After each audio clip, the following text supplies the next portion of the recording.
All right, here we are. Time for the traditional first lecture in Introduction to American Government. Why government? So we'll talk about today why it's important to study government and a little bit about why we even have government in the first place. Okay, so why government? In a normal class, I would be in front of you all and I would say, well, what does the government do? Why do we have this government? And you would raise your hands and you give me different answers. You could pause in the video and think about this, why do we even have government? But I'll sort of give you some of the traditional answers that students give. So someone will say, we have a government to pass laws. And I would say, close. So sure, we have a government that passes laws. But passing laws is really a decision mechanism for deciding what to do. So what the government does, it decides through this decision-making mechanism, it decides on things we can and cannot do, right? You can do this thing, but you can't do that thing. This is illegal, this is legal. So a lot of what government does is sort of just deciding things we can do and things we can't do. So I sort of hedge a little bit on the passing laws part of this because there's other places that have governments, but might not necessarily work through laws the way we do. You can imagine thinking back in time, a place with a king or a queen, and they just sort of say, well, decree, this is going to be it. Now, sometimes they work through parliaments, even in places that have what we would consider dictators, might have some sort of parliament or legislative branch that passes the laws that the dictator tells them to. But the big picture, governments decide on things we can and cannot do. Someone would always say, governments keep us safe, and sort of we'd all chuckle through our masks here. Right? I guess, yeah, governments maybe are supposed to keep us safe. Recent evidence suggests they have not been doing such a great job at that, right? Here's our governor. So this was at a press conference back in June, where the governor basically said, look, COVID is something Oklahomans just need to learn to live with. Now, the state has done certain things. It probably could have done more, I think, both the state and the federal government to slow the COVID situation. So I don't know, maybe governments are supposed to keep us safe. Have they been doing it? Not really, or at least they could do a much better job at it. Someone would always say the governments provide for common defense, and that's certainly true, right? So when we think about keeping safe, in some ways that might be internal, right, while we're in the US, and providing the common defense means, we're trying to keep foreign enemies at bay. So this is largely through the military. So the military sort of would stop other countries from invading us or attacking us in certain ways. And that's certainly true, but really not the point of this class. We'll talk a little bit about the military. Only time to really come in, well, maybe in a couple places. One is on budgets. So a lot of the budget, a lot of the money the government spends is on military. And then we'll probably touch on this a little bit when we talk about declaring war, and some things the president can do and some things that Congress can do, but really not the big point of this class. What we'll talk about a lot, though, is the governments provide goods for citizens. And these can be different kinds of goods. The goods can be things like roads, could be education, or it could be things like the airwaves, right? So your Wi-Fi comes to you probably through a private company, or the internet somehow comes to your house through a private company, but the government has regulations about how that works, right? There's regulations on the upcoming 5G, on which bandwidth that's gonna go on. Bandwidth is the right word. So some goods are very tangible and some are a little less tangible. And how does the government do this? So largely it takes our money or not, and then it gives it back to us in different ways or not, right? So think about taxes. Taxes are certainly not a one-to-one, you pay $100 in taxes, you get back $100 in goods and services. The taxes and services come back to us in different ways, where some people certainly benefit more than others. So these are probably four big things that we think about governments doing: deciding on things we can and cannot do, keeping citizens safe, providing for common defense, and providing goods for citizens. And so, any textbook's going to list some version of these, might use slightly different language. We could probably think of some more things to add, but this is a good sort of core to start with. So this says, what do Americans think about the government? Sometimes my little box is going to cover some words here. I'll do my best to not have that up there. So some Americans think nothing about our government. Some think a lot. But Americans, I think, expect a lot from the government. And so when I say this, if things go bad, they like to blame the government. So anything that goes bad now, and people say it's all Trump's fault. Sometimes it is, but lots of times it's not. So a lot of this is the economy. When the economy is bad, people tend to blame the president as if the president controls the entire economy. Now, the government itself sort of spends a decent chunk of the GDP in the country, but most of our economy operates outside of the government. Now, the government has some regulations that can sort of, tinker around the edges of how the economy runs. But the government didn't invent all these things that sort of are making our economy grow or shrink. But there are things the government can do to make our economy run better. But outside economy, right, we want to be safe, we expect from the government. Lots of us want the government to impose restrictions on other people, but not on us. So we expect a lot from our government.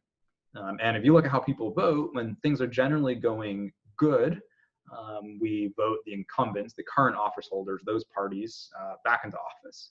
When things are going poorly, we try to vote for new people to come into office. What do we want from the government? We want the government to keep us safe. We talked about that. Yeah, protect our individual liberty and privacy. So liberty and privacy are obviously two different things. Liberty is sort of protections from the government. So the freedom to do what we want without anyone restricting what we do. Here's an example. People think they have the liberty to not wear a mask. Okay, you might think you have that. Now, I might challenge you to find that in legislation. And I know there's this weird anti-mask law some states have, but that's not what I'm talking about. It's not in the Constitution, right? So, you might want to have this freedom to not wear a mask, but the government has a right, I think, to impose that restriction on us to keep us safe. And so there is a balance here.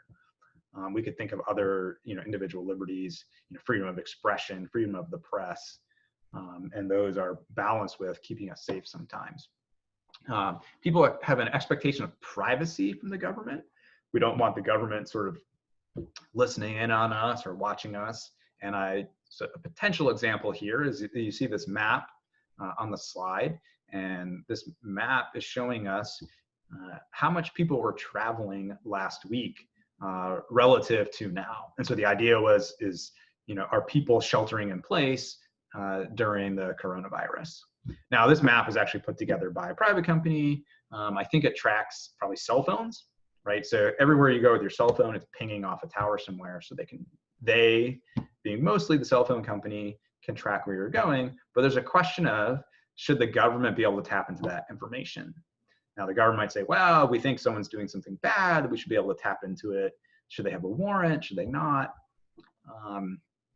There's all sorts of expectations of privacy we have from our government. In general, the rule is, if you're inside your home, you're generally, sort of safe from the government, absent a warrant, trying to look in onto what you're doing. If you're outside your home, your expectation of privacy is much less. And there's interesting definitions of where your home ends and where your home begins. So your trash at the end of the street, no expectation of privacy. Trash inside your house, expectation of privacy. This expectation of privacy, though, is not in the Constitution. So it's just an expectation. It's not sort of a fundamental right. People have read it into the Constitution, but I dare you sort of to try to find that. We want the government to support the weakest, yet keep taxes low. So we always want more things from our government, but we don't want to pay for it, right? People want their Social Security, want their Medicare. They don't necessarily want to pay for it themselves, right? They maybe want someone else to pay for it. So support the weakest and People defining weakest might vary, yet somehow keep taxes low. We want to sustain a healthy environment, but still promote business growth. So there's this balance here of, how do we sort of fight climate change, but still have businesses grow, right? So in Oklahoma, this is certainly here, right? So we have a lot of oil-based economy. Oil is, and carbon fuels are arguably bad for the environment, but they're the things that sort of keep the economy growing in the state. So how do we strike that balance? And different states do it differently. Some states have banned fracking. Oklahoma has fracking. And so one difficulty and problem with this is the environment isn't just contained in Oklahoma, right? So fracking in Oklahoma might contribute to changes in the environment elsewhere. So we in Oklahoma have, more sort of oil-based economy than some other states, but what happens here affects elsewhere. And right now, the federal government, for the most part, has let the states decide on things like should they have fracking, yes or not, but they have lots of different environmental rules that the federal government imposes.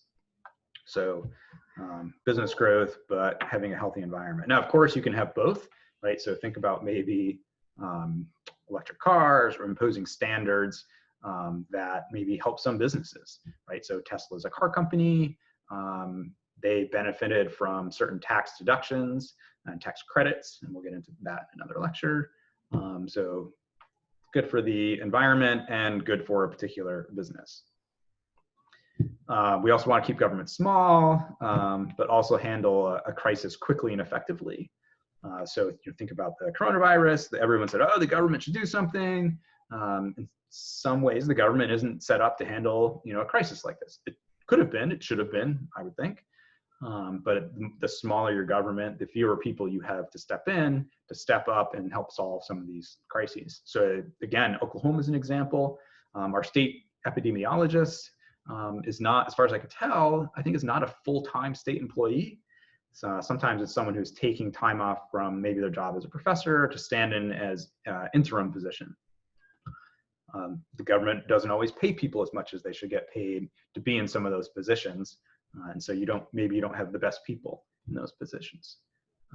So we have to find a balance here. If we had I think a bigger federal and state government that was stronger, they probably could have solved or at least softened the blow of the coronavirus, but it might cut at some of our individual liberties and privacy, right? So you can imagine a country that says, okay, we need to do contact tracing. Everyone put this app on your phone that tracks everywhere you go all the time. The government's going to keep track of that. Americans would stand for that.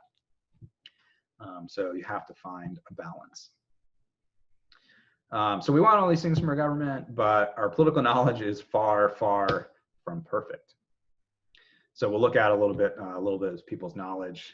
So this comes from Pew. This is a survey in 2018. So a couple of these answers will look a little dated. That's because it's from a 2018 survey, sort of early in 2018.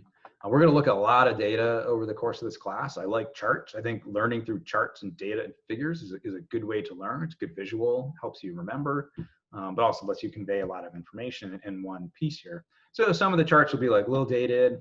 It's always hard to find the perfect up-to-date figures, but we'll go with what we have. So this asks people some particular questions about politics. It's sort of a political knowledge test. It's pretty common to do.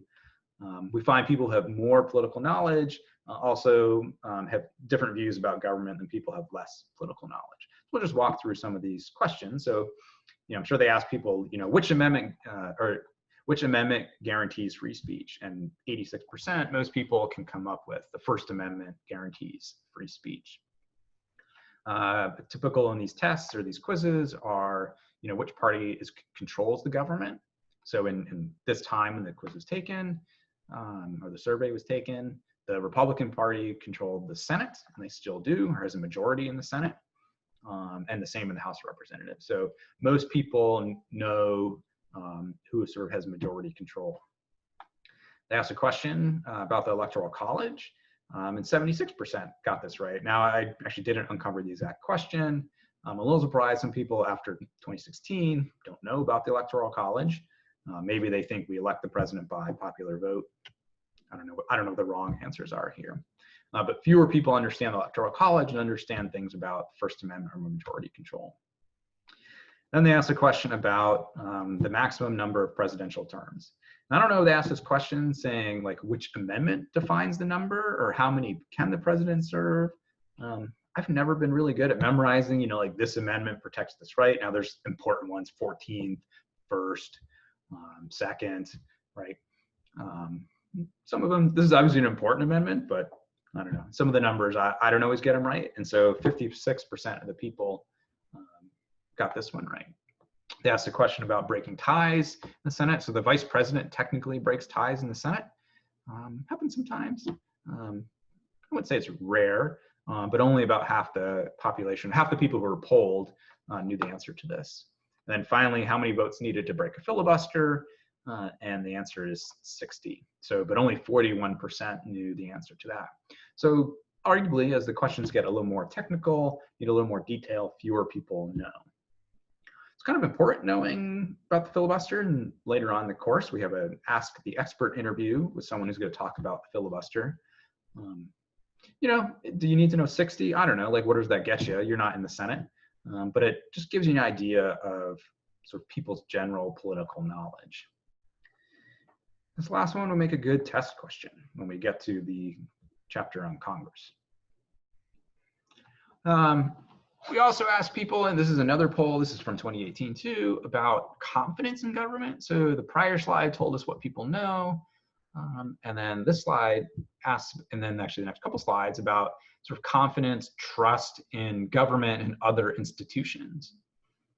Generally trust is low. But this chart is pretty interesting because it breaks things down by ages. So it shows three age groups, 18 to 29, which is probably the age group of most of the students. 30 to 49 is my age group, sort of in the top end there, and then 50 plus. So maybe your parents fall in the top age group there. And on different topics, the difference between the age groups is pronounced, and some it's less pronounced. So here, the first one, we see the military, students age 18 to 29, have still pretty high trust in the military, but it's much lower than compared to people who are 50 plus. You know, probably people who are 50 plus and even the 30, 49, we remember things like, well, the first Gulf War, and some other instances where, you know, our military came off pretty well. And then students your age, or the people in the 18 to 29 group, you know, they probably just think about Iraq, Afghanistan. So these wars have been going on almost since you've been born, right? And so your view on the military very much differs. So this tells you that people's life experiences influence their opinions about things.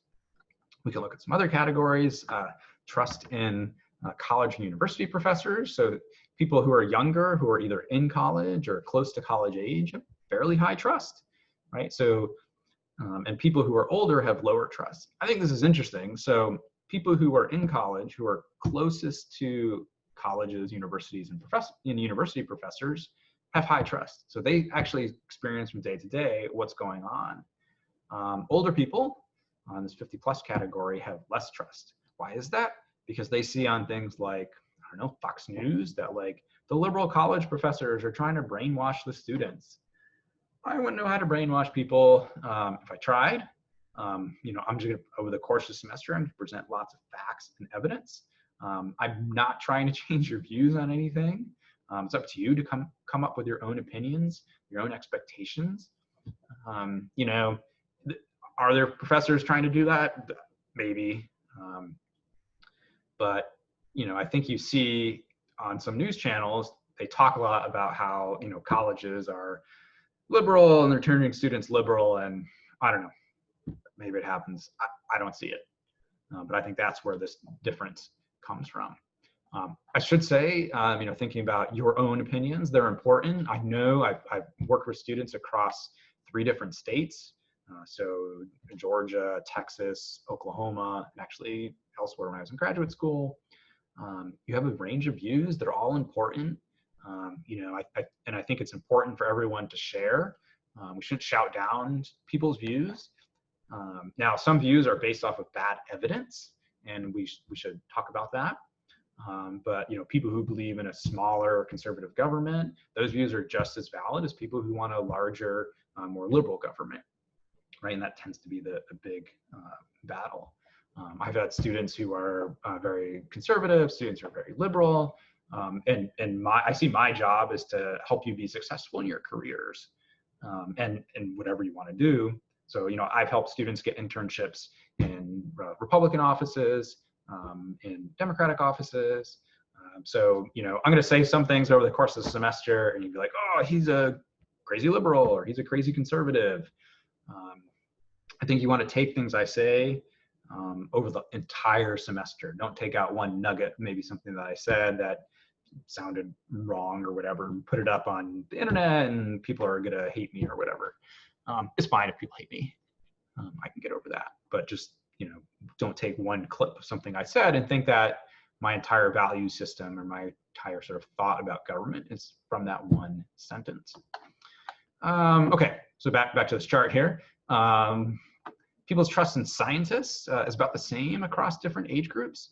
Now, this is from 2018, so this is before coronavirus. Now, everything has become political.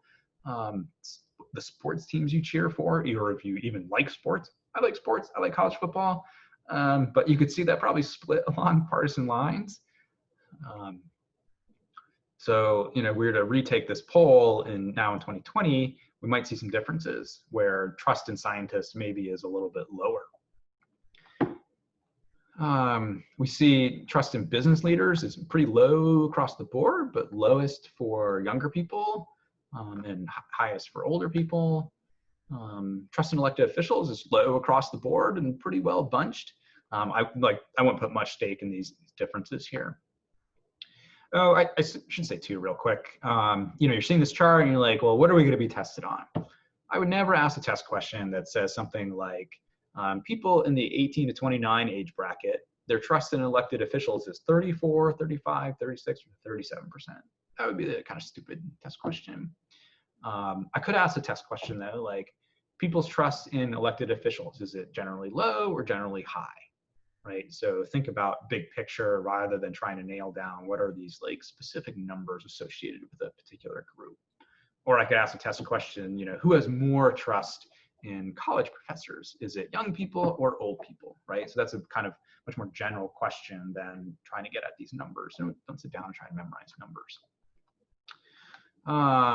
So you can look across these different categories here.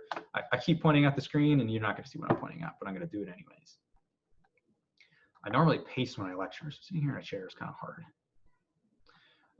So this question, this is from 2019, early 2019, asked people's trust in the federal government, and sort of just a percent who trust the federal government do what is right about always or most of the time. This is a pretty standard question. It's been asked for a long time. So from 1958, still asked today. And we can see a general downward trend with some peaks. So we see a peak here, 54%. This is 9/11. So this is a rally around the flag effect. So when maybe our country is attacked, we traditionally have a rally around the flag effect where people rally to the government, and they rally to the president. And we see a downward trend. And we're at like near historic lows. So 17%, we have a 15 in there. I think there's a government shutdown in that 15% there. So over time, we see a downward trend in people's trust in government. Up there, 9/11, and that sort of 27% there is the start of the Watergate era. But the decline actually started before then. So this asks a pretty similar question, but breaks it down by political party. So first thing, same downward trend, right? And we should expect that if it's a similar question asked over the same time frame. But it breaks it down by party. So it asks the respondents, generally, do you consider yourself a Democrat or Republican, or what? And then it codes them as Democrats, Republicans. And you can start to pick up a pattern here. So starting with Reagan, for the most part, when a Republican's in control of the government, or a Republican is president, people's trust in government, when a Republican is president, Republicans' trust in government is high. And when a Democrat is president, Democrats' trust in government is high. And so this starts to flip-flop. So you see under Reagan, the red line is high, the blue line is low, continues under Bush. Clinton becomes president, Republicans and Democrats flip, although the difference between Democrats and Republicans isn't quite as high. But the blue line is higher than the red line. Bush becomes president, all of a sudden, Republicans have all this faith in the government, and then it declines over time, and a lot of that is post 9/11, so the high point is probably 9/11, and it declines as we sort of get into these wars. Obama becomes president, Democrats trust government, Republicans don't. Trump is president, Republicans trust government, Democrats don't. But again, we see this like long downward trend, so the differences probably won't be as much, but even Republicans are starting to have less faith in government under President Trump. Now, we could take the same type of question or same type of idea and ask people questions, ask their partisanship, and you're going to see differences. So you ask a question, generally speaking, do you think the economy is going well or going poorly? If Trump is president, Republicans are going to think the economy is going well, and Democrats are going to think it's going poorly. If you took that time, if you ask a question, at the end of the Obama, right before the Trump, you'd see a flip. So that while Obama's president, Democrats would think the economy is doing well. Under Trump, I think it's doing poorly. And you can look at some data that the only change is who's in control of the presidency, but the economy is actually probably doing the same. So now, obviously, things are different, but if you looked at maybe the first 3 years of the Trump presidency, the economy was doing fairly well, better for some than others, but fairly well and very comparable to the Obama presidency. But people's views in the economy are very much colored by their partisanship and the partisanship of who is the president. If you're just curious, like what's that dip? I think the vote on the debt ceiling and extending the Bush tax cut. So Democrats were upset that President Obama, a Democrat, extended the George W. Bush tax cuts. So that sort of benefited the wealthy for the most part. The part that was extended. Well, sorry, all it was extended, but they were upset that some parts that still benefited the wealthy were continued. Details there. Okay, we'll talk a little bit about interacting with the government. So you interact with the government lots of ways, and another way to sort of start off a lecture like this is like, tell me how you interact with the government, and people say all sorts of things, and I say some things, but let's focus on money. So I think the government taking your money, largely via taxes, is the most visible way you interact with the government. Sometimes it is a little invisible how the government's taking your money, but nonetheless, the money's not there anymore. So you might not see how it's being taken or understand, but it's still not there. So for the most part, the government takes your money via taxes. Sometimes there's fees and things, but taxes is the big way. And you pay taxes on lots of things. Sales tax, now that's not federal. Sales tax is state or local. Oklahoma, sales taxes are really important. Our cities, the only way the big way they generate revenue is through sales tax. And that's actually kind of unique to Oklahoma. Most states don't do it that way. So cities have sales tax, the state has a sales tax. Different things are taxed at different rates. So you buy a car, for example, you don't pay the full, almost 10% sales tax rate. It's a lower percent, although it actually just went up. You pay a gas tax. Oklahoma actually is very low gas tax, but gas tax, there's a federal component and a state component.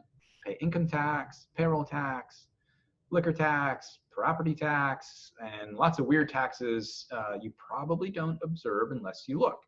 And we're going to look. So let's look at these things.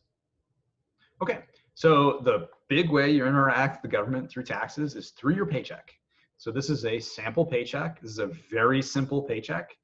And we're gonna look at a complicated paycheck in a second. So this is just sort of a made up pay stub. This is someone who gets paid every 2 weeks. And so I didn't bother to back out what their hourly pay is. But so every 2 weeks they earn $1,961.54. And so for those of you that work, you get a paycheck and you're like, all right, earnings, 1961, that's pretty good, right? And then you look down to this corner and you see net pay. You're like, wait a minute, I earn 1900, but I'm taking home 1493. What's going on there? Where'd all my money go? When I first started earning money through a paycheck, I thought the same thing, like, this isn't fair, right? You get offered a job, you're like, okay, my hourly rate is, I don't know, $10 an hour. You calculate, I'm gonna work 40 hours a week, and you sort of come up with a number, and you're like, oh, that's not bad, I can pay my bills that way. But you forget about the government takes their money first. So actually that's kind of important to think about, you know, how do we make people pay their taxes? Because the government just takes the money from you. They take it first. Now, sometimes at the end of the year, you owe some more money, but for the most part, the government gets the first cut. So your employer is required to do these things and send the money to the government. Okay, so earning 1961, net pay 1493, difference 467.67. So we'll walk through a little bit like where those differences happen. They happen for the most part in this box for deductions. So your federal tax, so this is the federal income tax. The payroll tax, which has two components, we'll get to in a second, is different. So the income tax is 237.46, and I calculated that out in a second, I'll show it to you. Oklahoma state tax is less. State taxes are generally lower than federal tax, but not always. Social Security, $121.62. So Social Security is the first part of the payroll tax. Everyone, for the most part, pays a payroll tax. There's some weird things, like if you work for the federal government and have a separate retirement account through the government, sometimes the state government, you don't pay it. But for the most part, everyone pays the payroll tax. And that pays for one part of Social Security, and that pays for a pension when you retire. Some part of Social Security also pays for people who have certain disabilities. And then the other part of the payroll tax is Medicare, and this pays for healthcare when you're old. So around the numbers, the federal tax here is about 12%, state tax is 4%, Social Security is 6.2%, and Medicare is 1.45%. Something to keep in mind, your employer also pays these Social Security and Medicare taxes. So the payroll tax, there's two sides to it. There's the side you pay that comes out of your check, and there's the side your employer pays, and that's sort of, you don't really see that, but they're paying it anyways. So that's lowering perhaps either profits for a company or income that you can take. So this is a very simple check. But sort of ideas, how do you get from your current earnings of 1961 to your net pay? And it's because these taxes are taken out. Okay, here's a more complicated paycheck. This is mine. So this is what a professor's paycheck looks like. I covered up all the numbers, hopefully. But to get you an idea, these things can get much, much more complicated. So the one I showed you before was like pretty simple. But as you sort of get different places in your career, your paychecks get much more complicated. So here, this first part tells the government, or my employer, how to take out taxes. So you fill out a form, so it tells you how to fill in these numbers. So one question is always, are you married or not? So the tax code and the taxes you pay vary depending on if you're married. Basically, you pay most of the time less in taxes on the same income if you were married, because you sort of get deductions for both of the people. So I'm married, so in theory, I should pay less in taxes if someone else was single, made the same amount of money. So the government actually incentivizes marriage through the tax code. And a lot of the tax code incentivizes certain behavior. The next line is allowances, and that's generally, do you have children or not? Actually, I do have a child, but I don't want the government taking out money for that for certain reasons. It just makes my taxes easier not to do that. I'm less likely to owe at the end of the year. And then I have the government take out a little extra amount of money because I figured out it works for me. Okay, so some different boxes. Okay, this is the same as the other check. So federal withholding, federal tax. This Fed Med, that's your Medicare. Fed OASDI, Old Age Social Disability Insurance. I think the S is for Social Security. and then the OK withholding is the Oklahoma tax, income tax. Okay, now I get to this box, before tax deductions. What this means is I pay for these things and before the government taxes my paycheck. So these things cost a decent amount of money, but what it does is it lowers the amount of money that the government's going to tax from me. So it makes it look like I make less money and the government taxes me less. Some of these different things, there's health insurance. So OU pays for some of my health insurance. I pay for some of my health insurance. But I do that with pre-tax dollars. And what that does is it does a couple things. One, sort of incentivizes companies, or OU's not a company, governments to provide healthcare for their workers because they can do it. It makes things a little bit cheaper. So, you know, I forget how much I pay in health insurance. Actually, we'll have a whole lesson on health insurance each month, but that comes out pre-tax. And so it makes it looks like it. So say I made $1,000 in this check and I paid $100 for health insurance, I'd only get taxed on $900. So basically it saves me money. So health insurance, dental insurance, vision insurance, life insurance, other life insurance, more life insurance. There's all sorts of weird life insurance things here, but those are all pre-tax. Retirement. So I pay into a retirement account, and that's also pre-tax. So it makes it easier for me to save for retirement. The tax code incentivizes me saving for my own retirement. Dependent care reimbursement. My daughter is in daycare, and some of that money comes out pre-tax. It's kind of nice. It's basically like I don't know, 25% savings on the daycare costs. And parking, for whatever reason, you can pay for parking with pre-tax dollars. So this before tax box, it lowers my taxable income, making things cheaper. You're probably thinking like, why is he like going on about paychecks? Because this is how you interact with the government in ways that are extremely important to you, right? We could talk about some vague things about government infringing on your liberty or whatever, and maybe taxes are doing that, but like this is very specific. These are the things that are going to happen to you, and I want you to understand how it works. And so this is something you probably normally wouldn't learn in an Introduction to American Politics class, but I think it's actually useful. So maybe you'll disagree, I don't know, but I think it's useful. This next box here, after-tax deductions.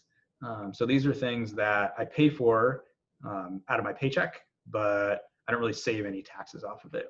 One of these, Roth 403B, that is a retirement account that the federal government has determined it's a certain way we could save for a retirement. And this Roth account, I pay for it with after-tax dollars, but when I take that money out, the federal government doesn't tax it. So it's not taxed twice. So some retirement before tax, but it's taxed when I take it out. Some retirement after tax, government doesn't tax it. We will not have a lesson on retirement, although actually we probably should, but we won't. And these are some of the things my employer pays for me. OU. So OU also contributes to my retirement account. In some ways, the US is a little unique in that our retirement accounts are, for some of us, we're lucky enough to have these, are paid for by our employer. In lots of other countries, it's entirely done through the government.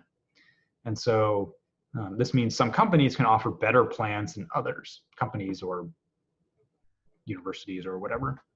And so having a good retirement account helps you recruit good workers. And Oklahoma actually has a pretty good retirement account, has a traditional pension system.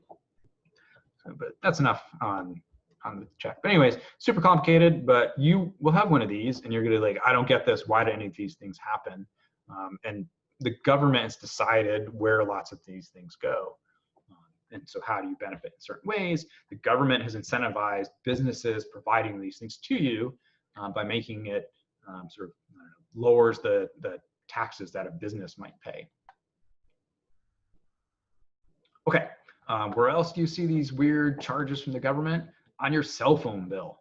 So you've probably like, you know, you sign up for your cell phone, they'll be like, oh, it's gonna be, I don't know, $50 a month or something. And then you get your bill and it's like $75. You're like, 50 is not 70, or 75 is not 50. That doesn't make any sense. Because there's all sorts of these weird charges in here, and a lot of them are because of the government. So this is my cell phone bill. I still have my Georgia cell phone number, which is why I'm paying some Georgia things in here. I may or may not still have the University of Georgia discount. It's been a little while since I worked there, but what are you gonna do? Okay, so a cell phone bill is mine, and we look at some of these boxes. The federal universal service charge at 44 cents. You probably get your bill, you're like, what is that? It's 44 cents, who cares? Okay, the federal universal service charge, it subsidizes cellular coverage to low-income households and high-cost areas, which high cost means usually rural areas. And this comes from the 1934 Communications Act. And then it was expanded in 1996. So the original act did not cover cell phones. It only covered regular telephones. And then in 96, they expanded it to cover cellular phones. So you might have heard the phrase like Obama phone. This fee pays for the Obama phone. Now, this actually predates Obama by, depending on how you want to count, either the 90s or the 30s. Was there a phone? Yeah, these phones are subsidized. Did Obama have anything to do with it? Like, not really. But that's where that comes from. So you pay 44 cents, or it might be a percentage, I don't know, off your bill to subsidize phones for low-income people. I think that's probably a pretty good idea, right? The more people who have phones, more people have cell coverage, more people have internet coverage, it's probably better for the economy as a whole, and only costs us individuals a tiny bit each month. What else do we have on here? County tax, sales tax, so you pay taxes. It's pretty normal. I like this one, the regulatory cost recovery charge. And so what this is this companies recover the cost of compliance with government imposed regulations. So what businesses are saying is the government is imposing these charges on us. We're going to charge you more money to collect this money. And so in this case, it's for E911, sort of to update the way 911 works. So it works for cell phones. For a while, you could call 911 through your cell phone, and they wouldn't really know where you were. And they can figure that out now. So this stems from the Wireless Communications and Public Safety Act of 1999. But again, this charge, and I point and you can't see, the regulatory cost recovery charge is something businesses kind of just make up and be like, well, we charged you this $1.50 so we can collect the other taxes.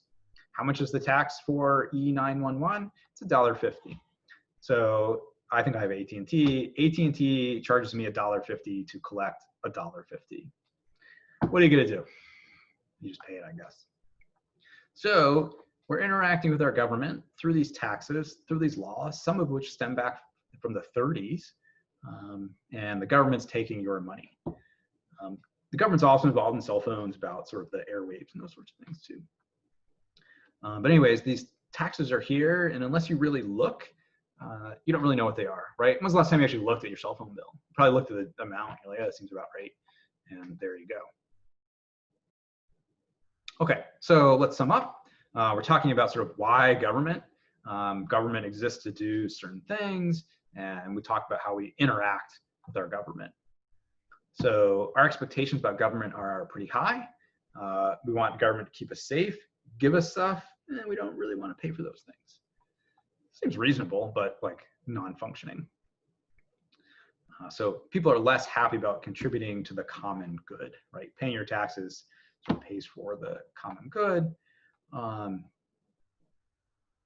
One way government forces people to pay for the common good is it just takes from us in ways that are hard to understand, right? So it takes these little charges, 44 cents, $1.50 on your cell phone bill. Yeah, it's kind of small. We don't really look. You kind of forget about it. But it forces those things to happen. So the costs become diffuse, but the benefits sometimes can be concentrated, right? So this, think back to the cell phone bill. There's some charges on there.